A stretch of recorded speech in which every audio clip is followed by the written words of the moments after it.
My playing style is based on sound.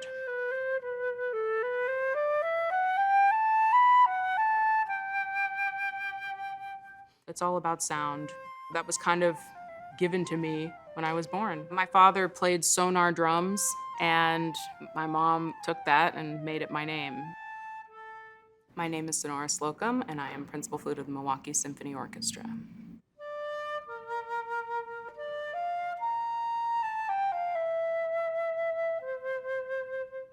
I grew up in New York City. I was raised by a very musical family. My parents are professional musicians, and my grandparents are professional musicians, jazz and classical. So I had a lot of influence, and I had a lot of choice in which direction to go.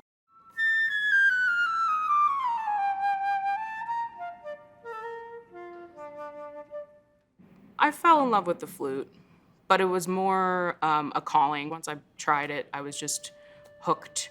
I felt like I actually had a good sound on the flute, and I wanted that to be kind of what defined me.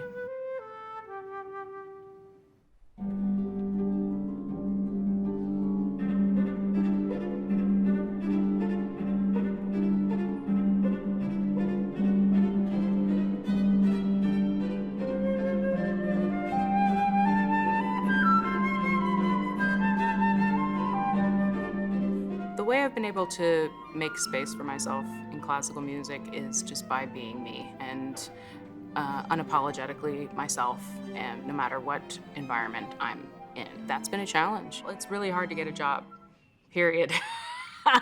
Doesn't really matter who you are. It's one of the hardest things you can do. It's a huge triumph if you're able to achieve it, and that's why it's important once you've actually won a job to stay in that place of gratitude and remember how hard it was to get there in the first place. Because there are just very few jobs and lots of musicians, especially for flute. Getting this job was one of the biggest moments of my life. I still remember the day. I remember everything that happened. And I was lucky to have a committee and a music director who were able to receive me fully, were able to hear my talent, and weren't going by the way I look. I am under no illusions about what I represent, being now the only Black person in the orchestra, for them to come in and see me in the center of the orchestra.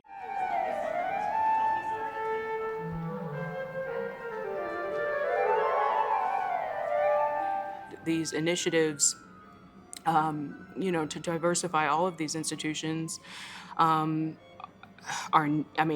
they're needed. We need to have that commitment, and we need to have the difficult conversations. And so myself and the MSO, I have been the voice to kind of offer the perspective that is needed here, and I would encourage anybody else in their institutions to do that as well, because it's really hard for people to understand your experience if they don't experience it.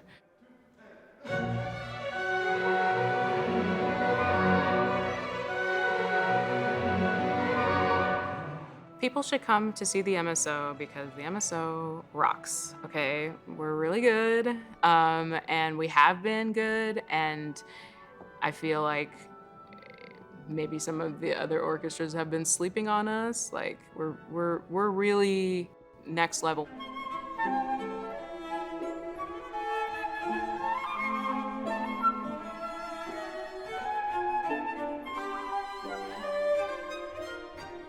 A lot of exciting new composers, new repertoire, new sounds, and also the classics, because we know our audience loves the classics and we do too.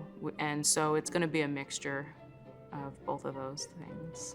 With the opening of the new hall and the release of my album in the fall, it's all kind of coming full circle. I'm finishing my editing now, and actually right after this interview, I'm going to have my photo shoot for my album cover. You're going to have you on the second stair and then close to the right hand railing there.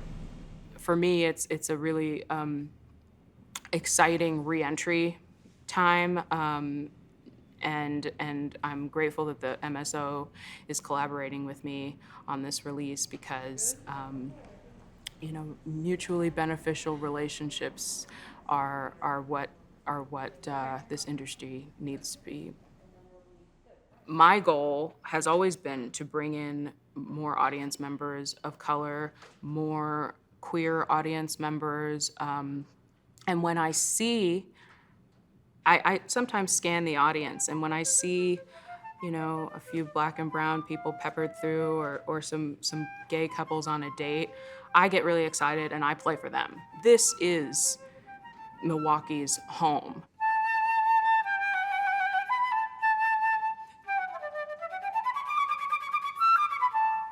It's for everyone, and we're really trying to emphasize that with everything that we do, with our programming, with our hirings, and we want to bring the city together through music, which is the unifying force in this world.